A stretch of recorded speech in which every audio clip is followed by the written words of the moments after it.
All right, welcome to the Iron Sharpening Iron Show. I'm your man, Big Jack. This is where we prove we are stronger together, that if each one would just reach one, we can all grow and glow.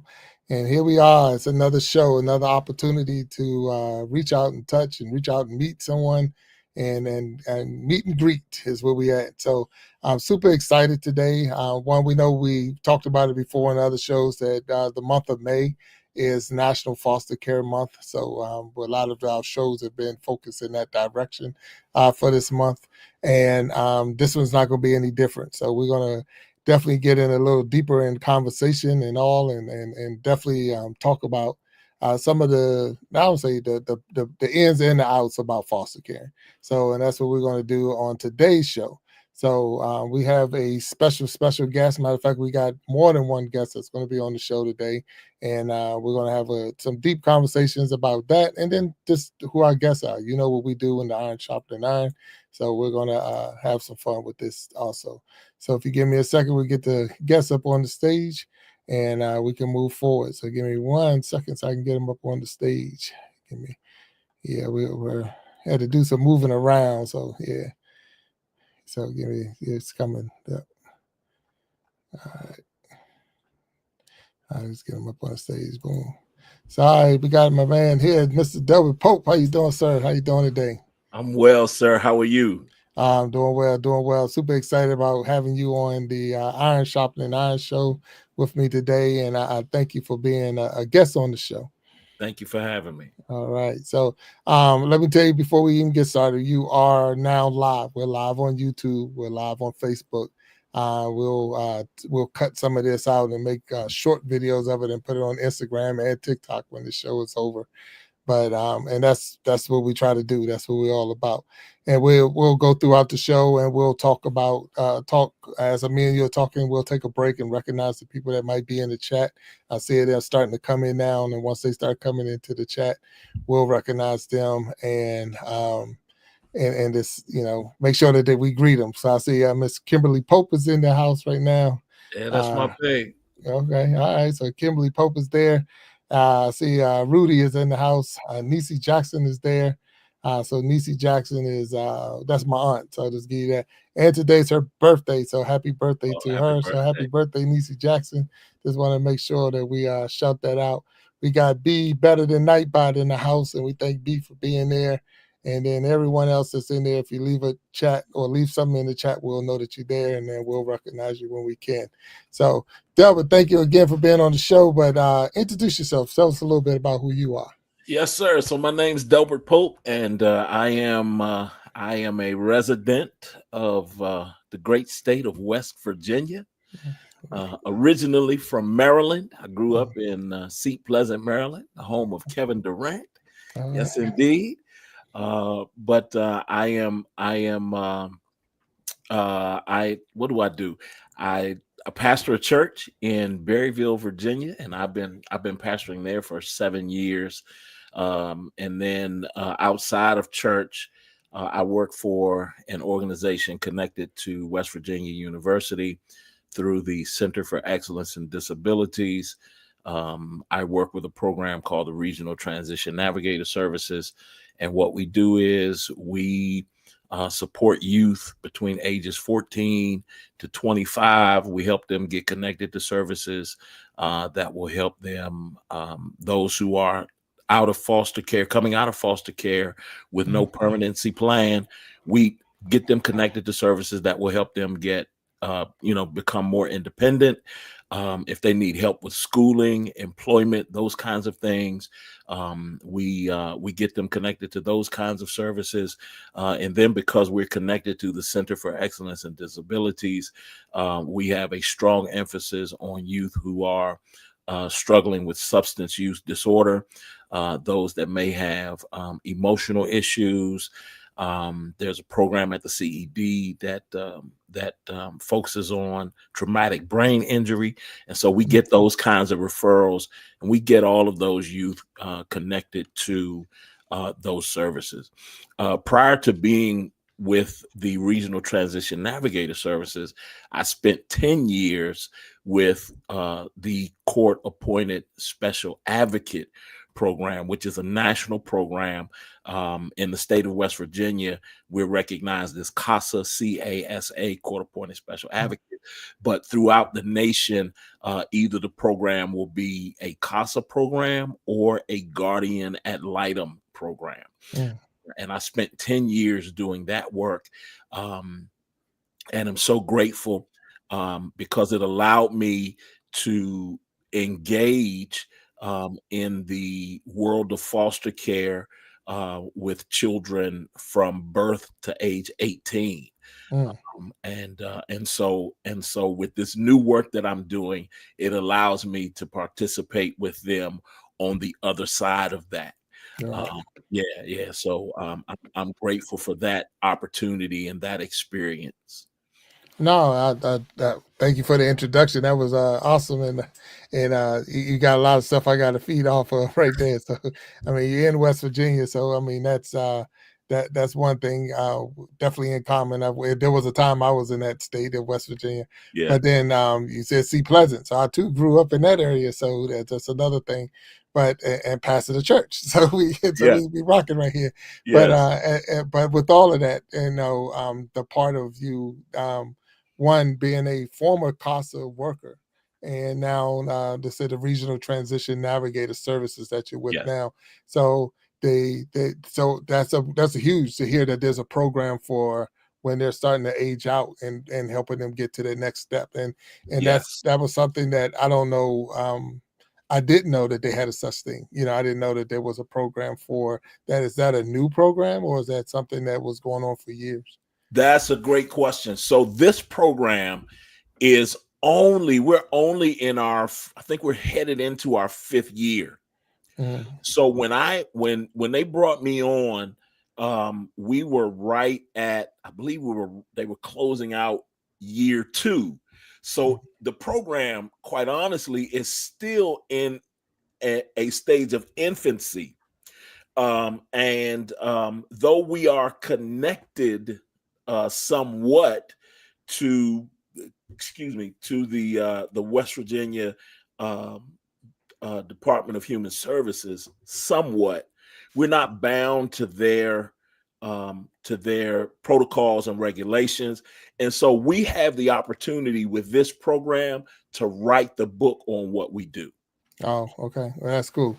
That's cool. So having your experiences as a CASA worker will definitely help with this program because like I say, it's unfortunate to even say that you're following the kid all the way through, but the fact that some kids don't, they age out. Yes. So, and that's a known fact. We know that to be a fact. So some kids Yes. age out, and now knowing that there is a program that's set aside for a kid that may age out, that okay, it's not just okay, you turn 18, you're out on the street, what you gonna do? It's now excuse me, let us see what we can do to help you, and that's huge. So definitely applauding you for that. That's a great program, really. I'm glad to hear that. Now, is that a national program or like I know you say in West Virginia, but is that right now? I am of the understanding, because I don't supervise the program, but I'm of the understanding that there are similar programs in the country. I'm not sure how many. Ours is unique to West Virginia. okay. And so we have a great team that comes. We're literally a multidisciplinary team. We've got folks that specialize in housing, folks that specialize, in different areas. And so, because of my experience with CASA, what I brought to the program was something that they were missing, and that was a connection to the courts. Mm. Right. So we have the ability now to participate in MDTs, to be in hearings regularly. I'm regularly in hearings now. Of course, in doing the work with CASA, I was in abuse and neglect cases. Now, on this side of the work, I am focused more on juvenile services and juvenile delinquency. This has also opened up an opportunity for me to participate in the juvenile drug court.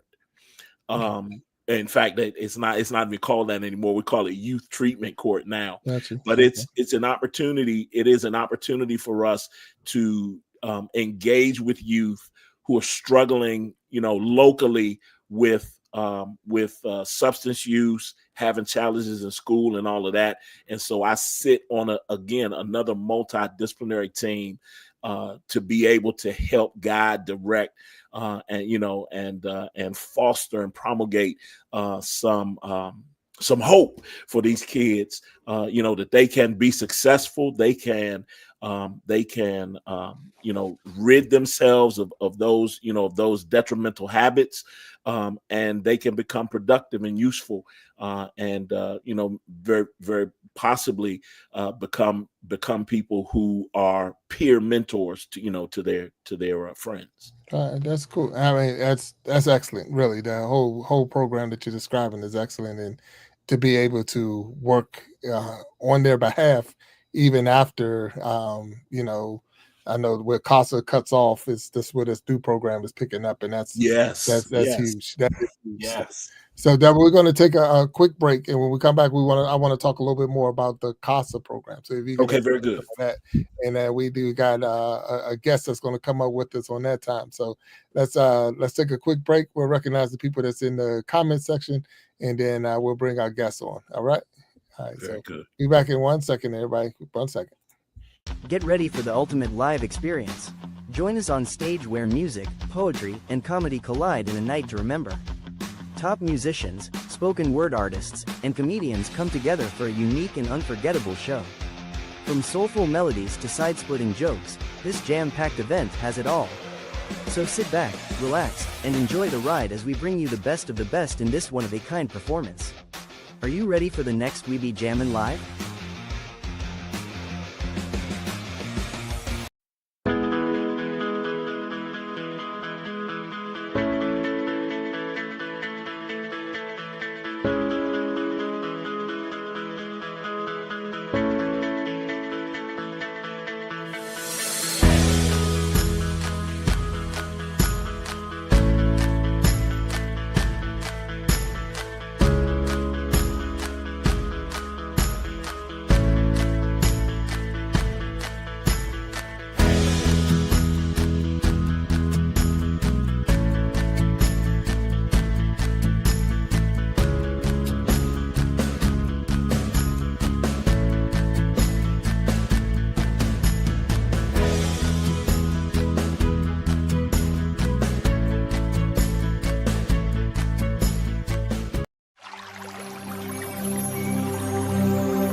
All right, welcome back to the Sharpening Iron Show. Again, I'm your man, Big Jack. You got my guest, Delbert Pope, on the line with me or on the stage with me. And we're getting ready to get a little deeper into the CASA program, which Delbert explained to us was a national program. So we're going to learn a little bit more about that. So before we do get started on that, Delbert, we're going to just recognize some of the people that's out there. We already talked about Niecy Jackson when she's there, and she hit that hashtag Grow and Glow Together. That's our community. So we grow and glow together. B dropped that. So the We Be Jamming Live. That's the show we do the last Saturday of every month. We put musicians on the stage, poets on the stage, comedians on the stage, and it's going to be May 31st, 9 p.m. Eastern time. So if you got time, come out, check us out. I mean, we have a fun time out there. Excuse me, Els Endeavor is in the house. Hello, Els. How you doing? Captain Johnson's in the house. What's up? He said, hello, everyone. Sharon Jackson's there. And I say, hey, Jack. Sharon Jackson, that's my mom. So she always pops in. So I appreciate that. We got Kimberly Pope. Rudy is in the house. And then no one else is, I guess, left for, and B, of course, B holding it down, dropping those links. So Better Than Night by B. So thank you. So let me bring Melody up on the stage. So we get her up on the stage. All right, Melody, how you doing? I'm good. How are you? Doing well, doing well. So before we get any deeper into the conversation on CASA worker and the CASA program, can you give us a little introduction of who you are? Sure. I also live in West Virginia, like Dell. I live in Berkeley Springs, West Virginia, and I joined CASA around the time of the pandemic. And I started out as a volunteer. Somebody shared the story about needing more CASA volunteers. And at the time, I think I worked 2 jobs, and my boss looked at me and said, "No, you don't have time." And I signed up anyway, took the course. Actually, Dell was one of the facilitators for the course. It was awesome. Learned so much from Dell. And then I became a staff member. So now I'm a volunteer supervisor with CASA, and I oversee the advocates who are working directly with the cases. So. All right. All right, and it's nice meeting you, and thank you for being up here, and thank you for your service. I mean, that's another service that sometimes gets overlooked. A lot of people don't realize that that's out there. And I'm definitely going to talk about the guitars on the background, so because just going to throw that in there when we get a chance. So we're going to have to have you explain some of that. So at CASA, if I'm not mistaken, it's court appointed special advocate, or Correct. no court appointed special advocate. Okay. And I know, Delbert, you made a comment about guardian ad litem. So can you explain having a CASA special advocate or having a guardian? Is there a difference? Or either one wants to explain it? Go ahead, Dell. Okay, so guardian ad litem is a term that is used in court that literally means to speak on the behalf of. Okay. And so the guardian ad litem program are individuals who speak on the behalf of children who otherwise would not have a voice in court. Now, in the state of West Virginia, our guardian ad litems are attorneys. And so the court-appointed special advocate program comes alongside the attorney as another voice for the child. And I'll pass to Melody and let her tell you about what the court-appointed special advocate does in court alongside the guardian ad litem, who is the attorney. Okay, Melody. So the court-appointed special advocates, these are volunteers who are trained to be the voice of the children. And so a lot of times what you have is you have an overburdened CPS worker.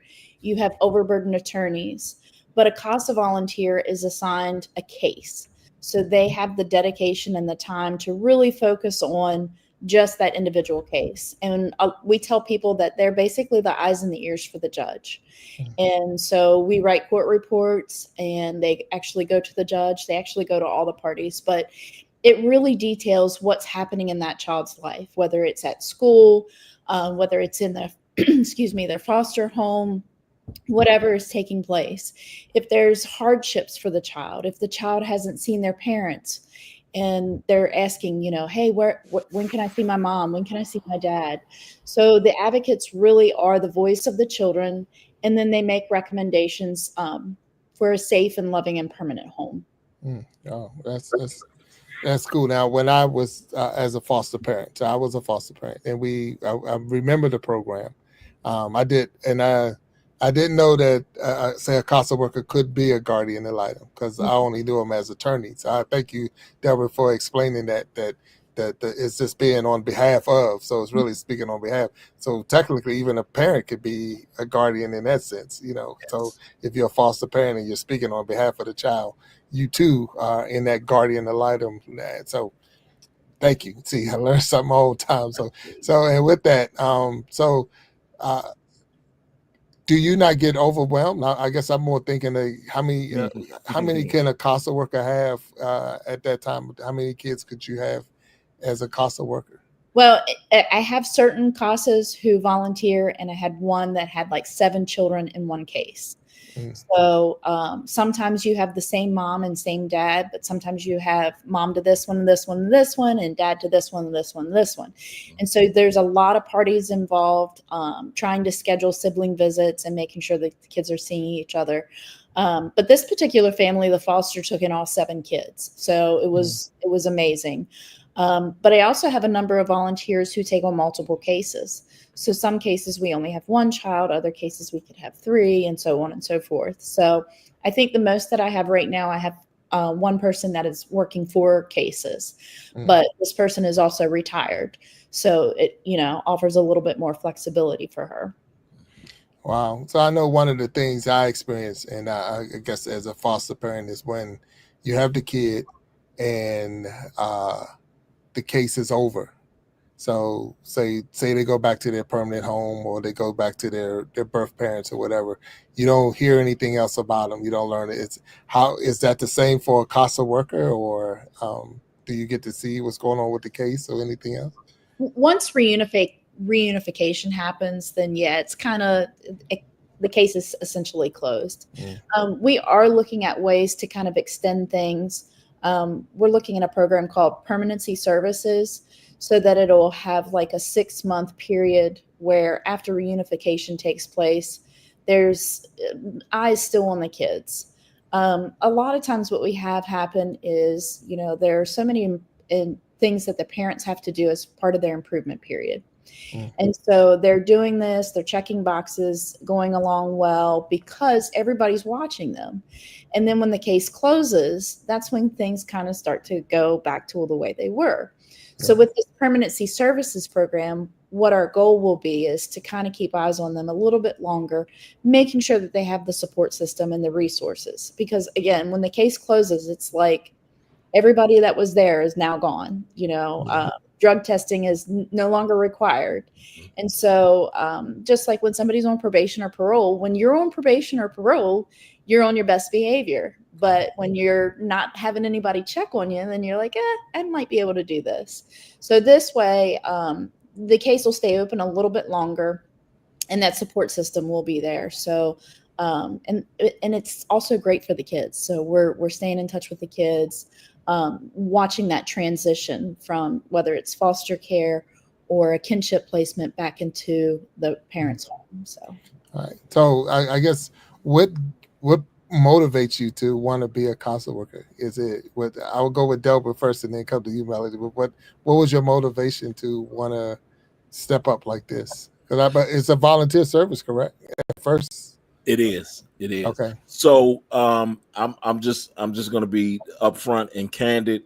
I had just graduated and was in need of a job.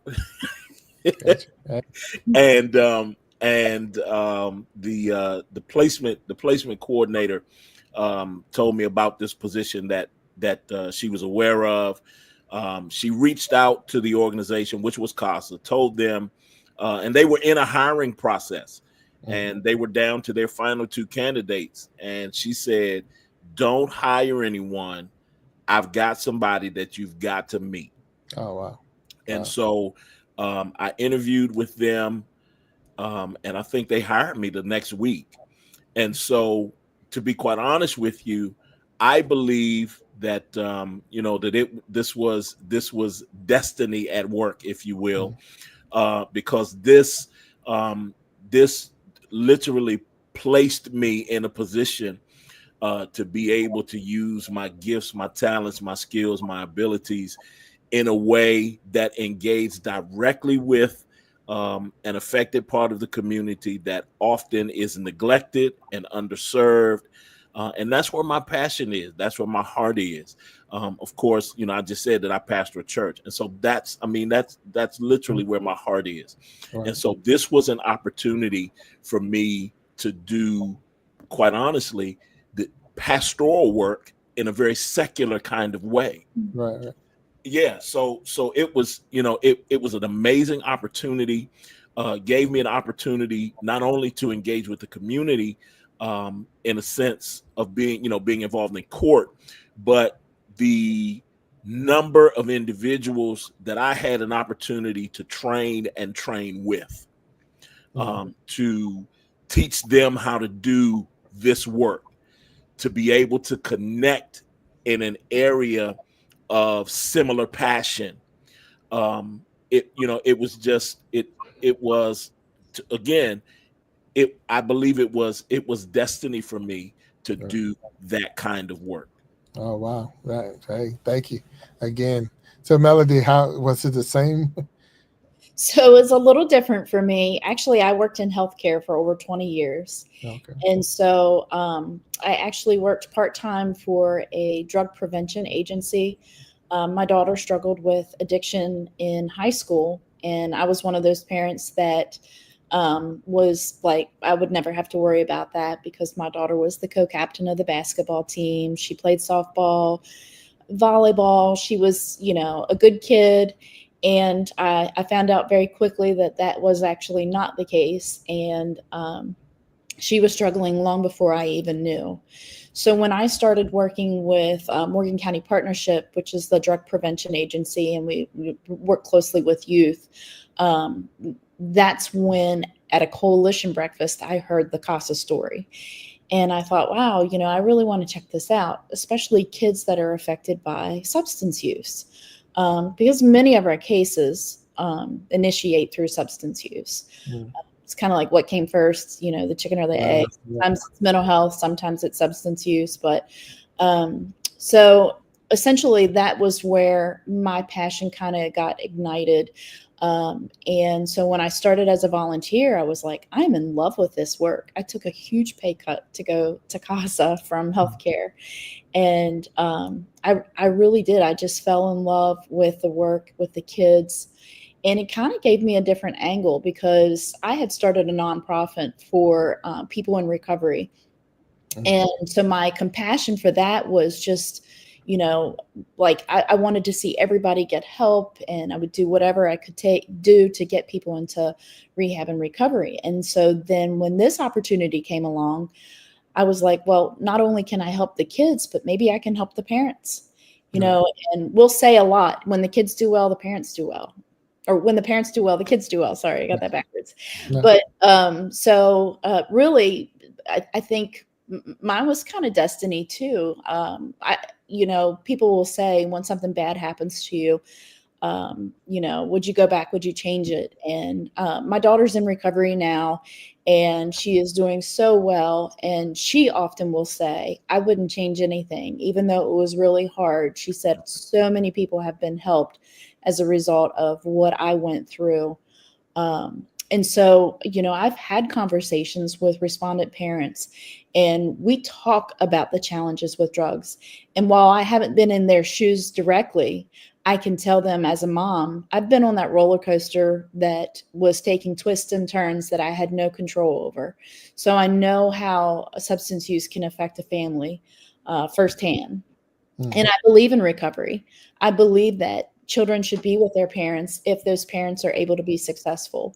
So with that, that's kind of how I went that direction, and then just, hit the ground running in so many different directions. But Del was, instrumental. When I first started, his wisdom was just outstanding. Like he really walked the walk and talk the talk. He really, really was inspirational for me. And so I stayed largely because Del really had a heart for the children and gave such wonderful wisdom. Like I said, he, really, really encouraged us along the way. And so I feel like I know so much more because of his direction too. Right. Okay.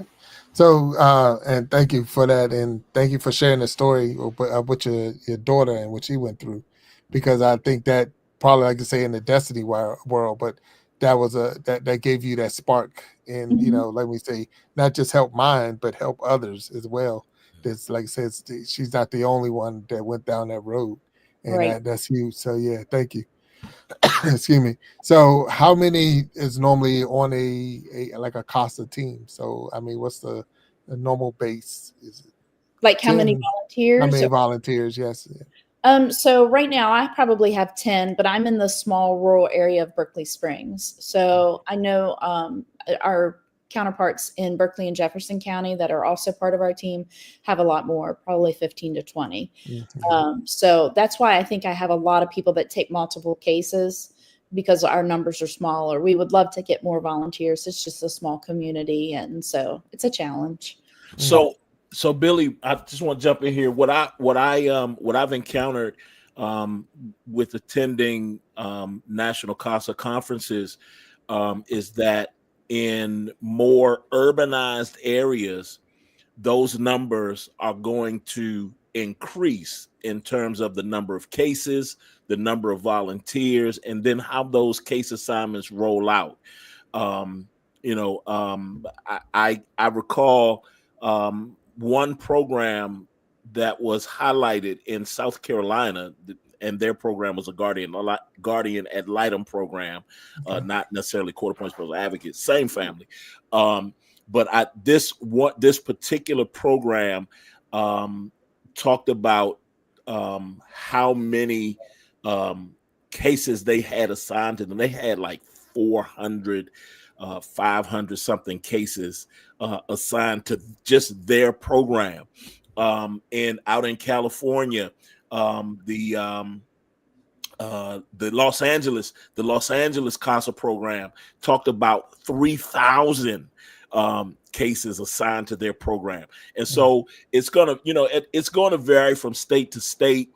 The good thing is that the CASA program, the CASA model, the national CASA model is present in the 48 contiguous United States, I believe in Puerto Rico, and Mel, please help me if they are somewhere else internationally, but I want to say that there's someplace else internationally that the CASA program exists.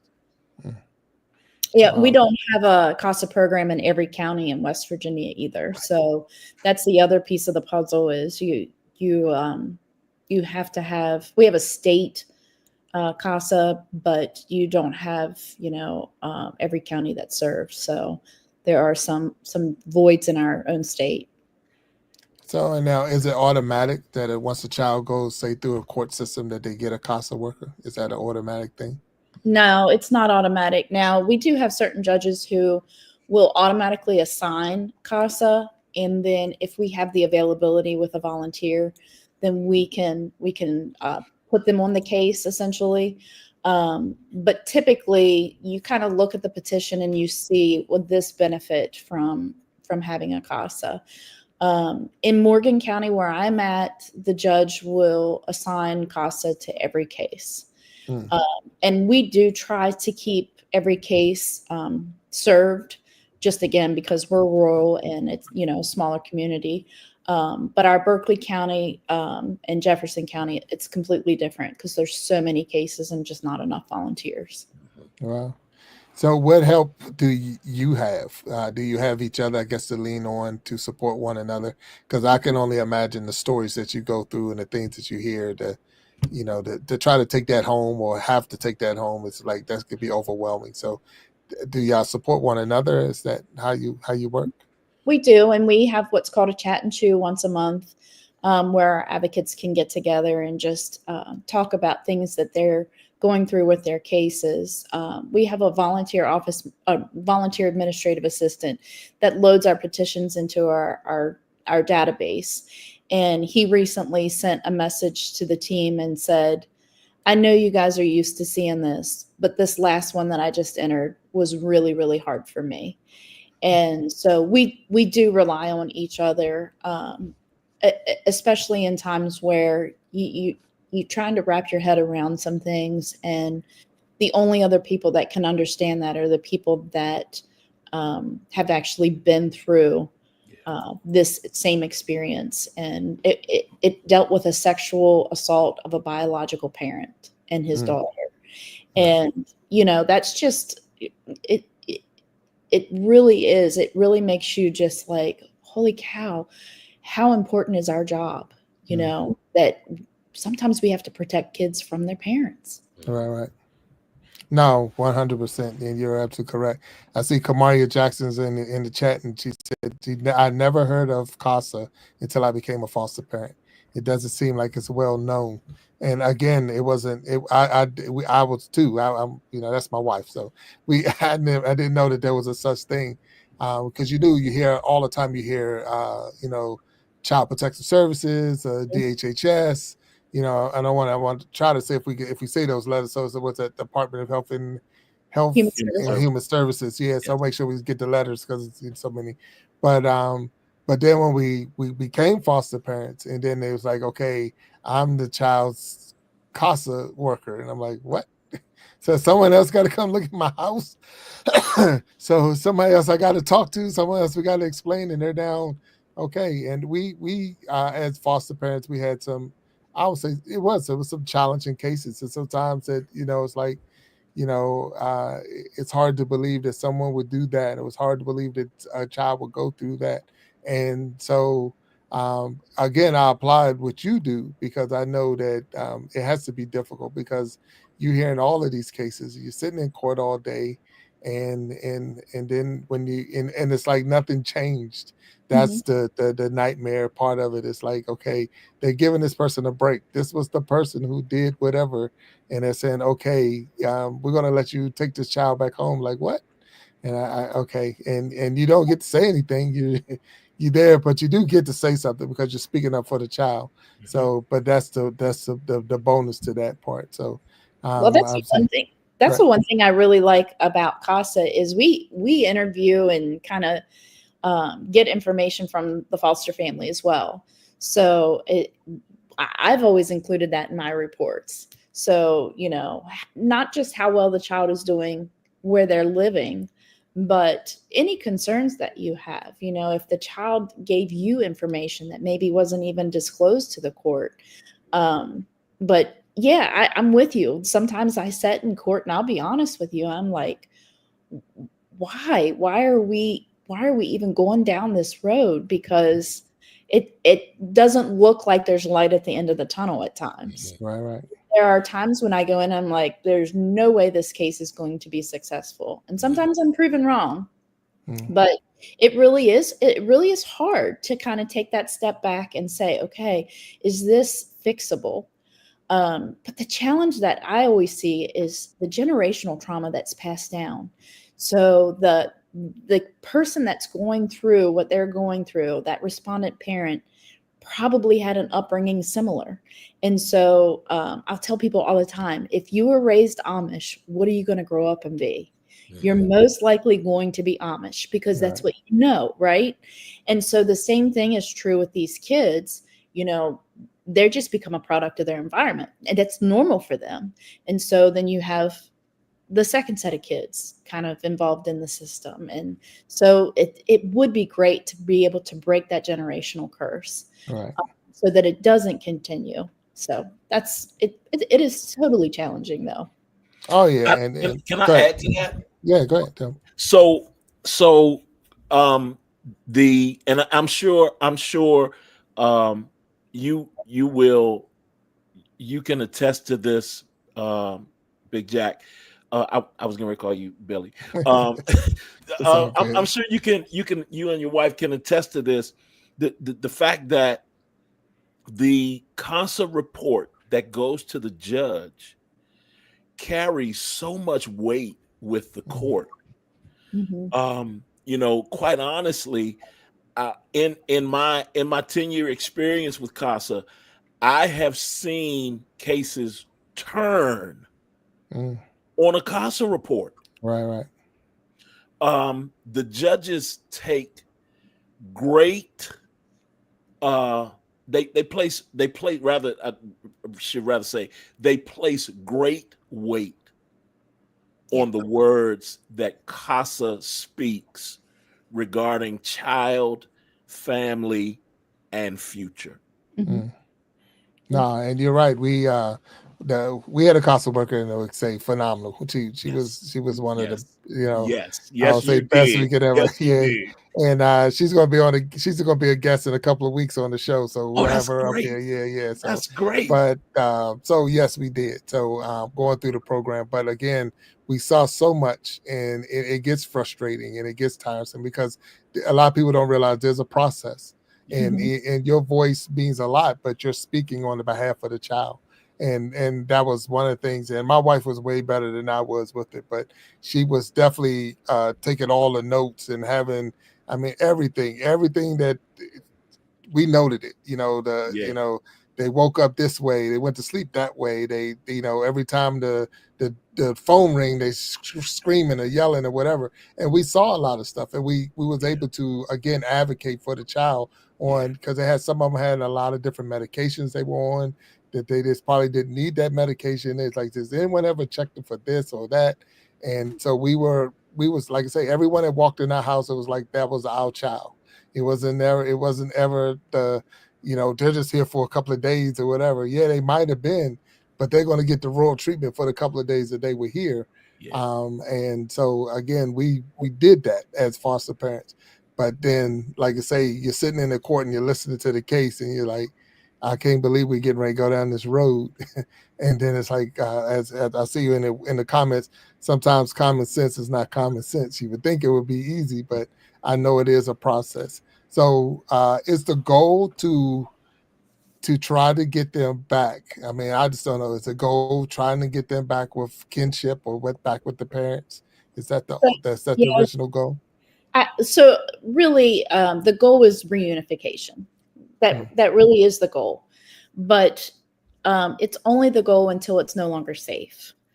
And so we attended a conference, a national conference, and there were children who had aged out, and they were asked some questions like, "What's one thing you wish would have happened when you were involved in your case as a child?" And a lot of them said that they still wanted to be with their parents. No matter how messed up things got, they still wanted to be with their parents. And the other thing that they said was they wish people were more honest with them about what was going on. And I think sometimes that's a challenge because you don't know what age it is a child really ready to hear. We've had parents who have tested positive for their drug screens, and they'll tell their kids, "No, I touched a doorknob. I didn't use drugs." That they're just trying to trick us. And then so when the kids have when they're in placement, they're acting out because they're thinking that the court system is out to get their mom and dad, and that their mom and dad didn't use drugs, that they touched a doorknob, and that's how they became positive. And so at what age do you really just be honest with the kids? And sometimes we think 12 years old might be the age, but I can tell you 8 and 9-year-olds really know what's going on more than we give them credit for. And so it is really, really a challenge because you want to be honest with the kids, but you don't want to set them up to be hurtful. But you want them to know that they're the realistic opportunity for their parents to improve. It may not be the outcome that they want. But to answer your question, the goal is reunification. And sometimes when the case first starts out, especially with newer CASAs, we have to kind of remind them that the goal is reunification. I have one CASA volunteer who's been a CASA, I think, for 11 years, and he had a case. And I'm going to be honest, right from the get-go, I was like, this doesn't look good for reunification.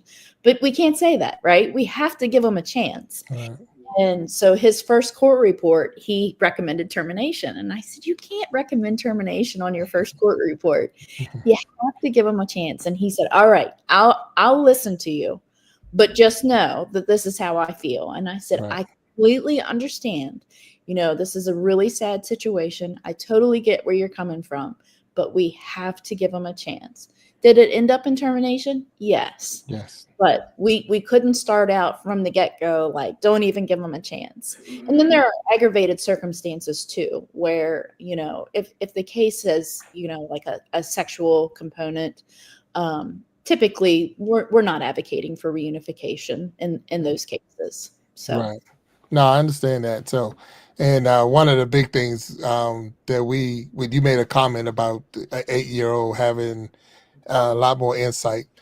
One of the things that I observed during this whole process, especially with fostering, that every time a child is placed in a home, they age probably 5 to 7 years because that home they have to adjust. They have to learn the new rules. They have to learn the new people, the this and that.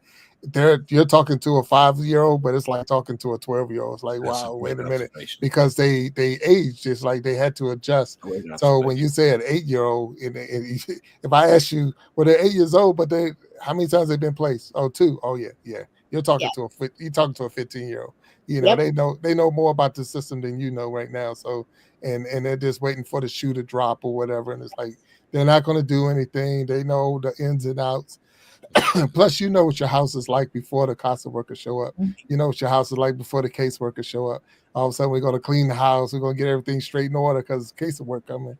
So so we know the game is being played. It's a Yep. game, and the kids are caught up in it too because you don't really want to tell on your parents. You don't want to get your parents in trouble. That's right. But at the same time, it is for us when we were foster parents, and for you as CASA workers, and now the regional transition navigator services to read between the lines and see what's not being said, and being that voice to not I see what they're saying here, but this is what I hear what they're saying, but this is what I'm seeing, and the two don't act.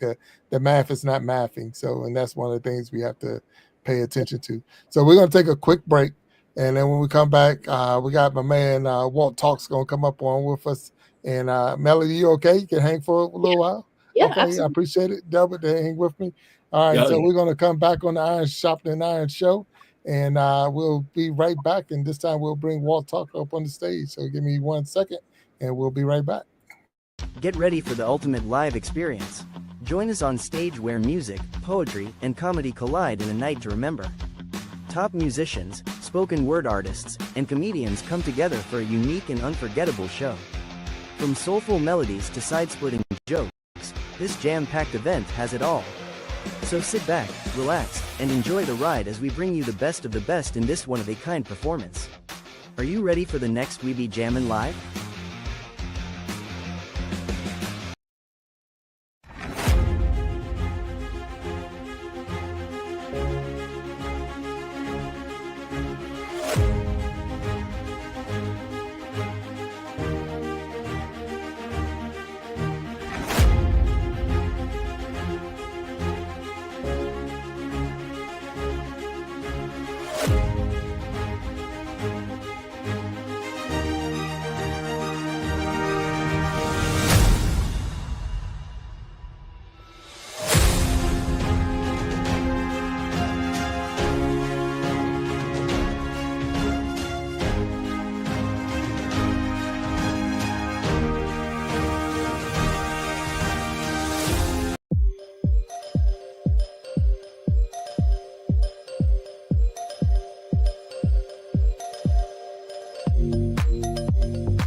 All right.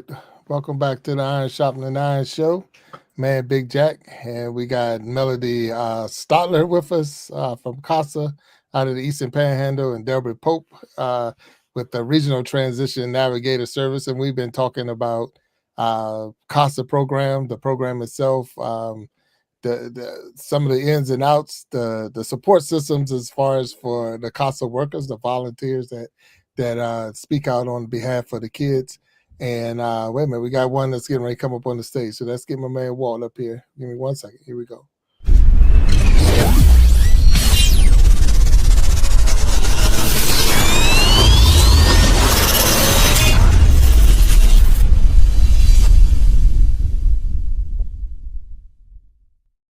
All right, what's up, my man Walt? What's going on, sir?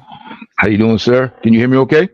Yep, I can hear you. I can hear you. Okay. Melody, Delbert, how you doing? Nice to meet you both. Well, good to meet you, sir. I'm sitting here, man. My head is spinning just listening to this, and I can only imagine how frustrating it can be, rewarding but frustrating, just to see the cycle and how things go. And Melody, you made a very good point. And when basically hurt people, right? So yeah, I mean, so they started off with a bad start. I mean, so Yeah. you guys are incredible. I see it's a state-run program, but you say that there's a national standard, correct? Correct. Yeah. So yeah, and I don't know what the answers can be. I just look at this as a first responder. I remember how many times we'll walk into a situation, and it's like you just feel like you got to tell somebody. You have to say something to someone because I've seen situations where grandma's on the bed, with bed sores, kids running around unkept, and the dog is in the house, and you call Adult Protective Services, Child Protective Services, and the Humane Society, and the dog is the only one who leaves the house sometimes, and he's glad to We, go, and that's there. That's we really actually have. yeah, yeah, that's a real thing. So I mean, there's definitely a place in heaven for both of you and everybody that does what you do. So Yeah. thanks for Nah, sharing and that.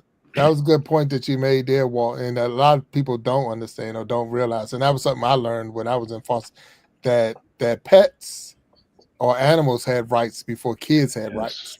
And that was yes, one of the things that we picked up on or we learned. And I was like, wow, it's hard to yes, believe that. So Yeah. it's good to have a program like this where yes, there's people that are standing by, and one is a volunteer service, so that's even in yes. itself that you're volunteer to put yourself through this day in and day out because it's a full-time job, I can imagine. even though because it's like it's not a 9 to 5 because the child is in that house 24 Right. hours a day. So you don't know, and I'm gonna ask you that. And Walt, I know you're here and I appreciate you being here. So Walt talk, just to throw this for Melody and Delbert. He's my co-host in a sense for the after show, and he's more Too like kind. EF Hutton. When Walt talks, No, people listen. So no. so we go EF Hutton him on this one. But I'm gonna ask you: do you give out your personal information to a child when you're their worker, or No, do you you can't. now talk You about can't. them? Yeah, Oh, them. I'm sorry. Okay. yeah, yeah. Yeah. I do. Oh, Yeah. you Yeah. do? Okay. Mhm. And once, particularly with the work that I'm doing now, um, on the older side of foster care, kids aging out, um, I have opportunity to not necessarily give out my personal information, but they absolutely have access to my business information anytime they need me. Great. Yes. Nah, wow, Great. that's cool. Cause like I said, I can imagine, uh, like I said, you got to have your own time. You got to have your family time. You got to have time that you can separate. But at the same time, the kids, they might be, it could be 2 o'clock in the morning, something pop off. Yes. Super Bowl Sunday, something's popping Yeah. off. Mhm. Payday, something's popping off. Yeah. So it's like you always know, and that's how we learned as foster parents. Those are the times something was going to happen. Yes. You stand next to your phone, get ready because you're going to get that call. As Yes. a foster parent, now I know as a CASA worker it's one thing, but as a foster parent, it's very similar, Yeah. where you might have an empty house, and all of a sudden, you're getting that call, and so I spent many a nights where I had to run through the Walmart while my wife was running to the hospital or the emergency room because the kid needs to be checked out, and we need to get a crib or whatever. So that was the back and forth that we had to go through. And so I remember walking one of my cases where I'm walking through, and it's like, well, we got 3. Like, woo, 3. Woo, we got to. How we gonna figure this one out? But we did. We got it worked out. So, but it's so again, I applaud you, and I thank you. Not want to Yes. turn the tables too much, but Walt, I know you might have heard if you was listening in. Hmm. Delbert's from Sea Pleasant. Oh, so I missed the first 5 minutes, man. I apologize. Maybe Okay. 8 minutes. So you're All from right. Sea Pleasant, Maryland? Yes. Really? If, Yeah, that's my home. okay, me too. What high school did you come out of? If you don't mind me asking. So here's the story. Okay. The year I was leaving junior high school, Hmm. I was supposed to go to Bladensburg. Mm. With that guy. Gone, and I wound up going all the way out to Duval. Oh wow. Okay, my man. All right. Yeah. All right. Wow. So yeah, what a small world, man. What a Yeah, small definitely. world. And then and again, I told her I was going to ask about it, but Melody got guitars or something on I the see back of the that. wall. Hey, So you got to explain a little bit to me on that. So are They're you not. the musician? No, my husband is. Okay. He's actually a worship leader at our church and Okay. okay. plays trumpet, guitar, drums, everything. And he has a beautiful voice. All right. So are you his manager? Do we book him through you, or how does that go? Yeah, just let me know. Okay. No, because look, we do the We Be Jamming live show the last Saturday of the month. And Yeah. what that is, we just bring different artists on and try to bring them on and Yeah. let them share their talents with the world. And so I'm He's looking at that. That's what got me. That he is very talented. That's how he got me. He Oh, that's started. how you guys. I was like, wow, I'm going to marry this guy. Oh wow. Well, look, Musicians always have it made. Yeah, musicians and singers. yeah, Yeah. so that's what's up. That's what's up. So now, if a person wanted to be a CASA worker, or they wanted to volunteer, and they come to a meeting or however you do this, what advice would you give them up front? Would you tell them run? Don't do it. Run. No, I wouldn't tell him to run. I think the thing that I have learned over the years is we are just one piece to the puzzle. So I think a lot of people have the mindset that they want to fix everything, and unfortunately, we just can't. They want to be the person with the cape on their back, come in and save the kids. And sometimes when the case goes down a different road, it's really hard for a CASA worker to step back and accept how things are going in the case because they're seeing all of these challenges that the children are going through. And then there, obviously reunification is an important part of it.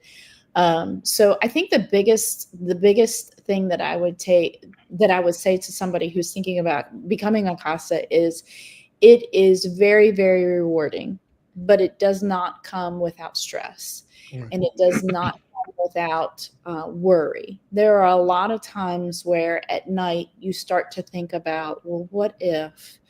I wish I could bring them all home. We have kids that their CASA worker is the only person on their contact list at a group home.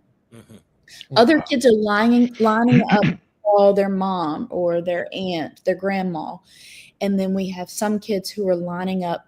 Their person is their CASA worker. That's the only person outside of their group home that they have a connection with. So like I said, it can be super rewarding, but you have limits. And you also have to make sure that you take care of yourself. We just held a training on secondary traumatic stress. Some people call it compassion fatigue, burnout, whatever the case may be. But it really is a thing. You can start to go down a really sad road if you don't take time for yourself. And Yes. so that's another important thing that we really recommend. And that's why we have the Chat and Choose. We have a book club. So we'll read a book together and we'll talk about things. And a lot of them are case related. There's a book called 3 Little Words. It was about a young girl that grew up in foster care. And it was an amazing book. And so it kind of lets you take a step back and be able to discuss the challenges that kids go through, whether it's foster care.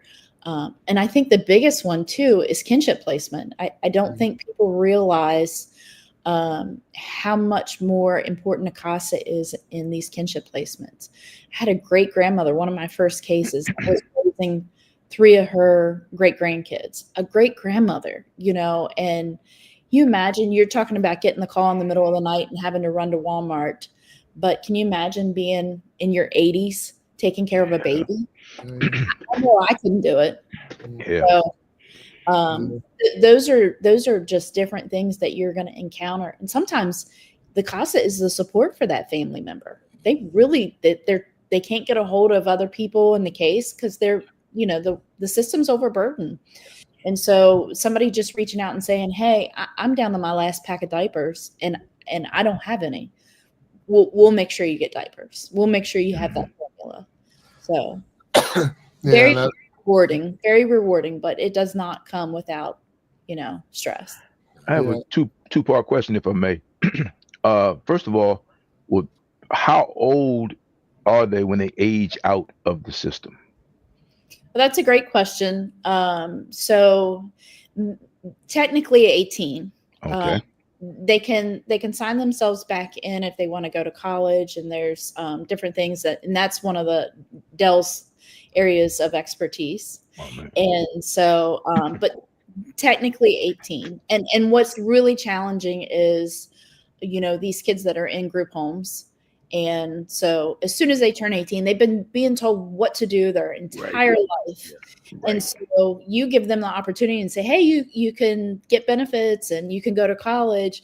And they're like, nope, nobody's telling me what to do anymore. I'm 18 now. But Del, if you want to just touch on that program that's available, that would be great. So this is where collaboration becomes essential. There you go. The program that I work with has the ability to attach ourselves to these youth who age out, and we can stay connected to them until they turn 26 years old. Great. Great. And what we have the ability to do is, if they are at risk of homelessness, we have the ability to connect them to a program that will get them housing for 3 years at no cost. There you go.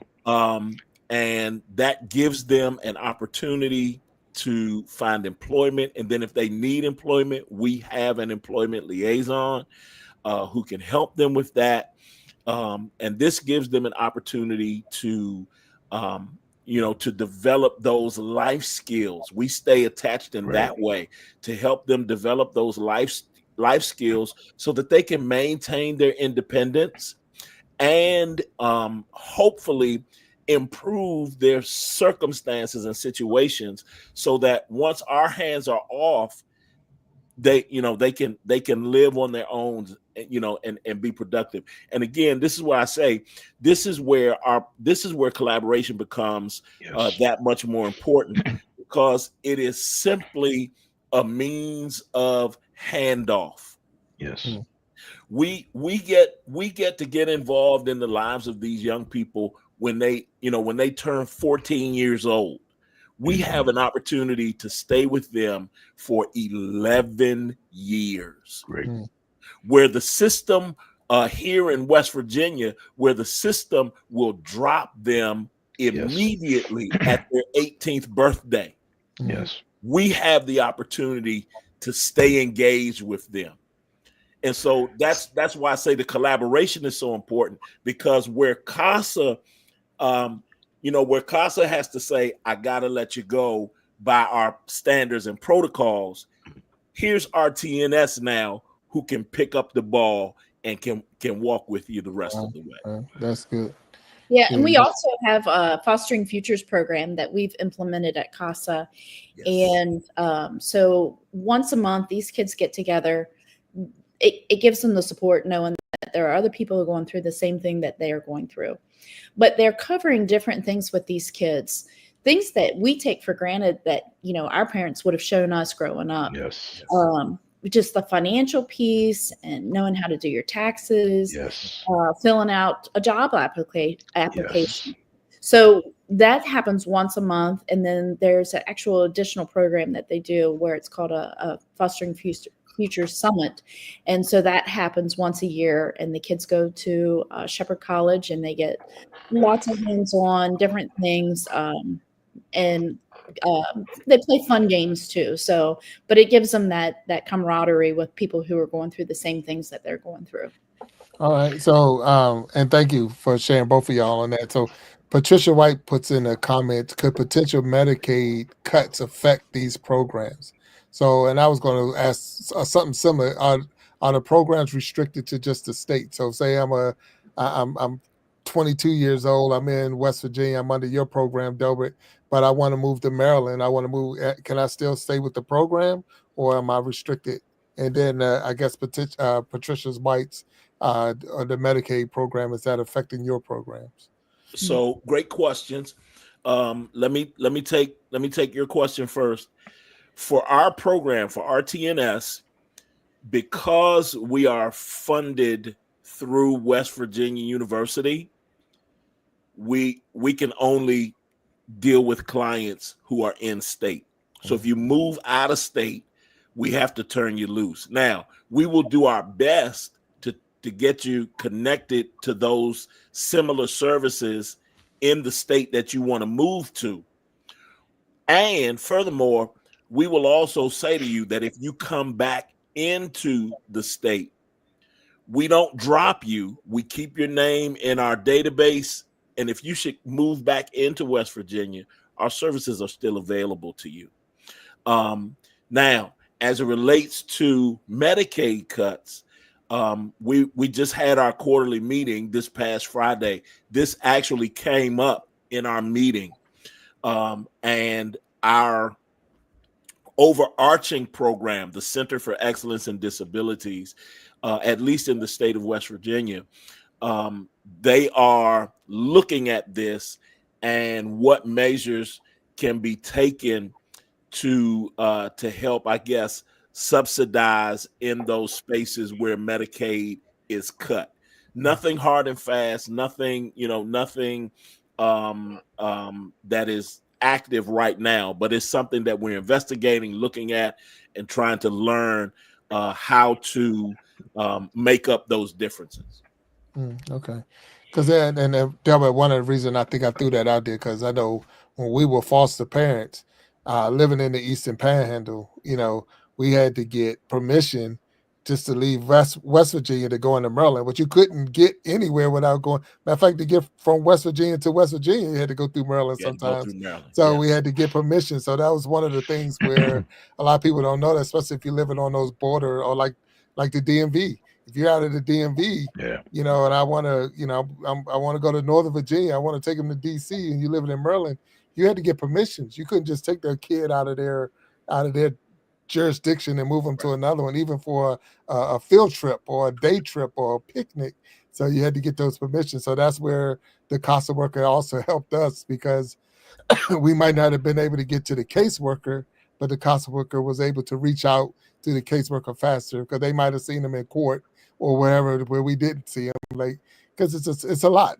But they seen each other so much that they were able to hit that. Not to say hit that button, but it's like, all right, I'll get your answer quicker, and so it helped a lot. So yeah, but that's where I was asking you, Deborah, about the crossing the lines if they decided they want to, because you could be living in West Virginia but get a job in DC, and it's like, are you still under the program? And I'm just wondering. But thanks on that. What you said, you had a two-part? Yeah, so the second part of that, to Delbert's point, you have a kid, let's just say kids coming from for lack of a better word, more stable household, just regular kids growing up. Can you trust an 18-year-old to do the right thing even under the best of circumstances? You know what I mean? So you take a kid that's under exactly. So you take a kid under that kind of pressure. Now, my last 3 years in the fire service, I was in recruiting, and I live in the District of Columbia. I live in DC. So a kid that's in foster care that ages out, just like military and DC residents, they get a 10-point preference on the exam, which kind of helps them steady up, and then also just little things. I'm having an orientation and I'm telling the kids, you need to come business casual, right? I mean, business casual doesn't mean you're fancy as jeans. So, hey, just wear your uniform, wear your school uniform if you need to. That's fine. Uniform pants and a clean shirt, that's fine. But these things, because I guess we're in a general same age group here, generationally, things that we learned that we had to go, you get the clipboard, you go to the job interview that you didn't qualify for, but you had your father's tie on and the shirt was too big. And at least you got to sit there and fill it out, and you got to shake somebody's hand and look them in the eye. And even though you're not going to get the job because you're sitting there with a grown person that's probably, is really needs the job, and you just your first time out applying for this job because your mother and father said you need to go get the job, and but at least you could walk away from there knowing something. Well, now everybody's filling everything out online. So they never get that feedback. So it's important when you do interact with them, at least when I did, I would like just have these conversations, because it's impossible to know what you don't know. And I was just amazed at some of the stories and some of the things people had to go through that, that we just take for granted every day. We just take for granted every day. So, hey man, that's great to hear that you guys, when they age out, that they're not gone. And that's great, because those life skills are huge. So thank you for that. Yeah. So now, and good points, Walt, on that. So Delbert and Melody saying both. Do you have to apply for those other programs, or is it just an automatic transition from you're going to age out? So now let's put you into. Because I know you say you can pick them up at 14, but are you looking for special cases at 14, or is it all cases falling in line? So with RTNS, we get all of our clients by referral. And so it is a simple process. We actually have an online referral form. People just go to our website, click that submit button, and fill out a form, an electronic form. It comes directly to our inbox. We have a 6-member team. Anybody on our team can field that particular referral. What we try to do is based on regions, because our team is literally located all over the state. And so based on regions, we try to pick up those referrals that come in. So primarily, my greatest focus is on referrals that show up in the eastern panhandle of the state. So that's Jefferson, that's Berkeley County, that's Morgan County, that's Hampshire, sometimes up into Hardy County, like that. But sometimes I may be able to attach to a client that's in the lower part of the state, down in Charleston or maybe Bluefield, someplace like that. The only challenge that I have with that is that I'm not aware of all of the services that are in that part of the state. So our coverage is statewide, but our referrals is what drives our clientele. Okay. All right. So I want to just check and make sure we hit some of the people that's down in the chat. And we did reach out when they had the question, but Tracy's local learnings is here. Desi is here. Hello. Brian Drums is here. Thank you, Patricia White. Thank you, Patricia. Aunt Patricia, that's my aunt that's out there asking questions. That's cool. B is still dropping links. I think she even dropped a link to your church, Delbert. She's so, and then Walt Talk, even though he don't have an actual channel, but he is Not the even man, the close. myth, and the legend. Not So even it's all close. good. So so now I want to be a CASA worker. So what's the steps? What do I need to do to be There you go. not even just a CASA worker, or if I want to volunteer for the RTNS? Yeah, so there we go. So what's the steps that I need to take? So for our CASA program, of course, we're located in the Eastern Panhandle, West Virginia. We have a volunteer application online, but we do a background check, we do an interview, fingerprints, the whole 9 yards. But you can join any CASA program since it's nationwide, and so you can just look at the National CASA website and get more information there. But I would say most of them are pretty similar with the application, background check, fingerprints, so on and so forth. And then it's then there's a training, and right now we are in the middle of a training, so we do 2 evenings a week for a month. And so we meet from 5:30 to 8 p.m. and are training our newest group of volunteers. And then they get sworn in, and then we start sending them petitions and saying, hey, does this case look like something you would be interested in? So. Oh, so they have the option? Yeah. So I usually send people at least 2 petitions and say, here's 2 different cases, take a look. Some people have different age group preferences. Some people like the older teenage group, and then some people like the littler kids. So, right. And then, we just give them the option. we definitely don't want anybody to be triggered if something has happened in their own past. Right. That's something that they want to steer clear of. That's something we take into consideration. But I like to give people the option, and they get to read a little bit about the age group and what the kids have been through, and then where they're currently placed. So very good. So the agency refers people to you guys. mhm. The person or the okay. So this child has a team. So tell me what the team looks like. Give me these different agencies that's working on this thing, because you need mental health, you need health care, maybe just something as easy as dental, right? So tell me, the kids, give me this team that you guys are working with to make all of these things happen.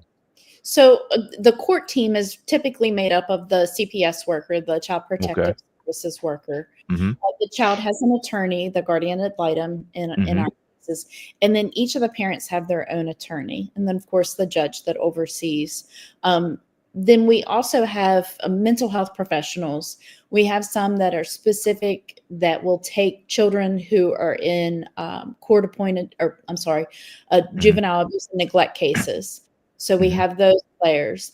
We have family therapy. We have programs like Starting Points, who offer parenting classes, life skill classes. Remember, I was talking about the generational trauma that's passed down. So if you've never you don't know how to parent because you were never parented. So that's what these skills teach people, the parenting skills, the life skills. But there's so many players that are involved. Parents usually have a psychological exam. Parents are drug testing 3 times a week. So we have what's called day report centers who not only provide the drug screenings, but they also provide them ongoing therapy, whether it's peer support, and so on and so forth. So there are a lot of players. The challenge is that these parents have a lot of boxes to check off. So if they were involved in a domestic violence case, they have to take what's called a community alternatives to violence program. It's 32 weeks. And so you got to get when you first start out with your improvement group, you got to hit the ground running because you got a lot of boxes to check. But the awesome thing, and this is what I tell parents all the time, I know it doesn't look like it right now, but this is like a Willy Wonka golden ticket. Because all of these services are going to be provided to you for free. And so this is everything that you need so that you can be a successful parent for your child. So I think that's the biggest challenge, is getting them to understand that this is to benefit them. It's not a punishment. I have to ask you this question. Based on what you just said, that is, like you said, a golden ticket, right? Yeah. Do you get resistance from outside agencies, other agencies? Is it political? With people, because think about it, you're helping people holistically. Giving them the whole situation, right? And I sometimes hear people talk against their best interests, like you don't understand that you're getting this thing that you're speaking against. So how is that playing out for you guys right now? I got to ask you that question. Go. So in my experience, and I've been away from the abuse and neglect cases for about 4 years now. But in my experience over 10 years, what I found was that there was a very territorial nature within that multidisciplinary treatment team, which was unfortunate because while we were all striving for the best interest of the child, programmatic protocols and standards might dictate that what one entity determined was best, another entity, based on their protocols, based on their standards, it would be against what that was. Right. And so you would sometimes be playing a tug of war. Yes. In these MDT meetings, you know, again, everybody's purpose was the best interest of this child, but it was all driven by what our standards and protocols are. Here we go, based on what the bottom line would be. Mm-hmm. So I used to have this conversation with people, and it would look like I had two heads, because here's the thing. Your base client, or the person you're providing service to, lives in West Virginia, between a certain age group, right? So the teachers, the social workers, everyone that's working this case, we are all fishing from the same pond. Yes. Mm-hmm. We are all trying to help the same person. Yes. So why are we getting territorial Yes. about that? And I mean, and then you guys have to deal with the fact you bring volunteers in. Yes. So now, you know, you got to fight that fight on Yes. top of, well, you know, I'm this, that, and the other. I'm this big muckety muck. I mean, it's just, to me, it's just crazy. And the people who suffer are the people that we say we're trying to help. So, I know, first of all, I appreciate you answering that question, but people don't really think that deep when you just hear a sound bite or you see clickbait. Right. People don't think like that deep into it, like, oh, what's the big deal? I mean, they got everything they want. I mean, like, what? I mean, like, are you kidding me? So, you know, it's just, it's crazy. And then you go into a meeting with other agencies, man. And like you said, sometimes if you're not an outspoken person, you'll just sit there and let it go. And then if you are an outspoken person, I'm guessing you two guys would be like, wait a minute. Then you'll come off as the bad guy. So sometimes there you go. Yeah, I'm so saying that's another thing where and Walt, that I didn't hear in Melody when she was explaining all the pieces. Mhm. There's a foster parent in there. Mm-hmm. There's a Right, person right. who's now holding the child. Yes. Like, I Right, got the right. child. You I'm got the looking. I'm child. sitting in that meeting and watching all this go around this table. You're like, And I'm what like, in the that kid's world? at my house. The Right. kid's at my house right now. So, and that's where a lot of times it's like you're watching this back and forth and you're hearing the discussion and all, and you're like, the person that y'all talking about is sitting at our house. Our house And right now. and like you say, if you got a 32-week program, well, I think they need to go through the program. Like, so now I need to adjust my house for 32 weeks because the court's not going to let them go back until this person gets their self together. So you start, as a foster parent, you start thinking in that thing. And they're too volunteers. You're a volunteer as well. Even if the state say we're going to give you a stipend, but it's not for you. It's not for your work. It's for, and it doesn't cover a lot. It really doesn't cover a lot. So yeah. This is what people don't really realize. And Melody, you said, and Delbert, you did too, what has to happen for that person to become a volunteer. So I'm being held to the same standards as you being held to. I'm just not getting any money. Yeah, so as a spectator, I'm looking at you guys as like, you are God sent, because other folks are walking away from here with, and I'm not trying to just, put anybody down, but let's understand, you are signing up for this truly out of the goodness of your heart. So it's not even like you're taking a check home out of this. So this is, it's rewarding for you guys, and I get it. But to have somebody just basically dismiss you out of hand because you're not an employee of the state, that's just crazy to me. Yeah, but I know it happens. We have that happen a lot. Yeah. And I think sometimes it's really important to kind of remind people who CASA volunteers are. Right. We have retired law enforcement officers. We have retired attorneys, nurses, teachers. And I think they have this mindset, like the volunteer shouldn't even have an opinion. Like, what knowledge do they have? Well, in addition to what they did for a career, they also do this training. And we also require annual training to stay as a CASA. But you're right. A lot of people look at it as, well, you're just a volunteer. Yeah. And to add to that, Melanie, that's a very good point. The other part to that is you talk to the child. Right. Yeah. I've heard from the child itself. I've seen the child. That's the big thing. Because when you go into court, the child's not there. They don't go to court. Right. They sit down as the lawyers that's out there and they're arguing the case. But you wouldn't expose the kid to all of that back and forth. Right. But at the same time, I've talked to the child. So for you to Right. dismiss what I have to say, it's like Right. I'm with this person right now. And people that we didn't add into the list, you got to take them to a primary care physician. You like you Right. said, the dentist, the Right. teachers, if they're at school age, they need to go to school. So you're Mhm. doing all of this as a foster parent or even a CASA worker if they don't Yes. have someone stepping in to get them all the things that this child still needs so Mhm. that they could continue to function even though Yes. their home is Right. dysfunctioning at this time. We need the kid to continue to function in the Yes. right direction, and and hopefully with Melody and Delbert, excuse me, was able to do is even check the foster parents, because you Yeah. can have a situation where the foster parent ain't a good fit for the kid, and they Yeah. have to now move that kid out of there, so they got to make Right. that recommendation. Because as far as a caseworker, I found a place for him to sleep. I'm good. Great. My hands, I'm great. Like, You whoa, are the CASA absolutely worker, right. like, that's not a good fit. We need to get them out of there. So those are the things that also happens in this process. Yeah, we have. How? Go. I'm sorry. I'm sorry. Go ahead. No. No. No. Go ahead, Melody. I'm sorry. After I you. was just going to say we have some that we have our kinship placements, and sometimes that can be a good thing, and sometimes it's a challenging thing.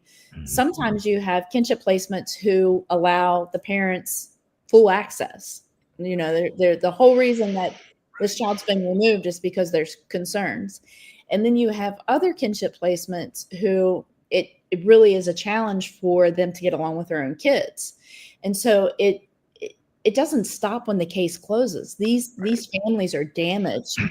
And, so I've had people say recently, I've given up my life for my grandkids, and my Right. daughter doesn't appreciate that.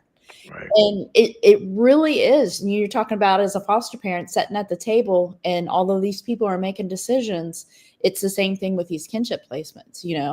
They're being expected to run them to the dentist, to the doctor, Right. to sports, trying to keep their kids involved in their sporting activities. And it does feel defeating, I'm sure, at times, because it's like, hey, what about me? Oh, yeah. But Oh, yet, and it, I got a full-time job. I got a Yeah. 9 to 5 Yeah. I need to go to. I still gotta go to my job. right, right. So So. now daycare comes in the picture. We got to find Right. daycare for and then some of the programs that we went through, we were talking about, like there's a respite program and other Mhm. programs that's available, but it's a lot that goes in, but the Yeah. big thing is it really is for the kid. It's the best interest of the kid, Absolutely. and we had to get in our mindset. I know I did, was that a lot of kids are in here for something they had nothing to do with. Nothing to They do with. just happened to Yes. be at the house, Yes. and when it popped off and whatever happened, and now they're caught in the middle, and it doesn't matter what age they are. It doesn't. A newborn could be in the system just as fast as a Wow. 14-year-old or whatever. We had cases, because you taking them to the doctors to get the physical, Mhm. and a doctor might catch something and say, hey, this kid got this and that, shaking baby or whatever you want to throw in there, Wow. and it's like that changes the game. Yeah. That's like, whoa, they can't go back here, they can't go back to this person, Right. Right. and those are the things that, and then so when, and I'm gonna throw this in there, and y'all can expound, and I know we're getting ready to wrap up the show, but false cases or false allegations or Right. false accusations, where someone is saying that this person is doing just to get at them. How much did that Yes. throw extra work at you as workers, that someone made a false claim and it now falling and y'all getting involved? Well, for me, we don't get involved until there's an actual petition that's been Right. filed. Okay. Okay. But what I will tell you is that sometimes there are reports made, and the CPS worker doesn't find it as a substantiated event. And so it's kind of sad sometimes to see that CPS reports have been made 11 times before something became a case. Wow. Wow. So I almost see the opposite, where cases or challenges are being reported and the cases are not being substantiated until it becomes really, really bad. And at that point, it's like, oh, this is bad. This is really bad. And then you see all of these unsubstantiated cases previously where people were trying to call and trying to report their concerns, and they just, they were like, well, it's not really a case. And then once it happens, or something happens where it goes to the extreme, and then everybody's in damage mode. I mean, damage control mode, right? Yeah. Like, how did this happen? Well, you closed the case 11 times before. Yeah. It was actually substantiated. So wow. Right. Yeah, and that's definitely that. Yeah. So, I'm super happy that both of y'all was on the stage with me today and was able to discuss this and all. I'm more, I guess, now that Delbert, you moved on, and Melody, you're still in the CASA world, but y'all both now merged. You just took it to another level. You just expanded it out some. So that's really good to hear. So I guess more, I know we talked about what advice would you give, but I want to, if both of y'all could share and just, what have you gotten out of this? How has this helped you as a person from the beginning to now? Is it at where you are, where, you know, when you started with the program and now where are you at as far as mindset? Well, Mel, you can take it. I was going to say, for me, I really feel like the volunteers that work with me are just amazing. And I really tried to provide the kudos that they deserve, because I know that it's a thankless job. And that's where I see the heart and the passion. And even sometimes with their frustration, you know, when things don't go the way that they want them to go, or you have an attorney that's kind of challenging on a MDT, a multidisciplinary team meeting. And so I really just, my focus here lately has just been on singing the praise of the volunteers. It's such a thankless job. And I really, really also want to be there for the kinship placements, for the foster parents, anything that we can do that will lighten the load for them. Because I know that, you know, especially the kinship placements, people didn't sign up for this. And I'm sure people who've signed up to be a foster parent didn't know what they were signing up for, didn't know with everything that it came with. But I also want to be an encourager for parents too. I don't want them to lose hope. I see so many parents who have potential to be great parents and to bounce back. And probably part of that is from my compassion with seeing my own daughter with her recovery. Knowing the road that she went down and seeing where she's at now. I never thought I would see the day. I was always waiting for the other shoe to drop. And so I know that recovery is possible. And I know a lot of our cases are drug related. And so for me, I just want people to know that that someone believes in them, no matter where they're at, that they, as a person, they're fixable. So. I got you. Delbert, anything to add to that? Yeah, I am grateful for exposure to the other side of this work. Because my experience with CASA was such that we were out of the lives of these children when they turned 18. And even with our deepest concern for them, our protocols, kind of dictated that, that we couldn't re-engage with them. I mean, there's opportunity outside of that, not as a council worker. There's opportunity to engage with them on a personal level. But I'm grateful for this experience that I have now on this side, because it gives me the chance to be able to say to them, listen, you can improve your life going forward. And I want to be one of those individuals in your life that helps you to become that. I may not be everything that you need, but I can be one person who is steady and constant for you as you walk this journey toward becoming who you want to be. Wow. Yeah. So, and I'm gonna share something, Walt, real quick with you. But the Aquatic News Network is out there, and he's been dropping some good comments. I put them I'm up on the it. Yeah. screens. So yeah, and then Drunken Chef Barbecue is in the house now. So thank you for being here. And that goes Patricia White. She's saying it's a great conversation. So I know Melody was saying it's an MDT, correct? Yes, And multidisciplinary team meeting. Say it again. I'm sorry. Multidisciplinary team meeting. Yeah, right. Okay.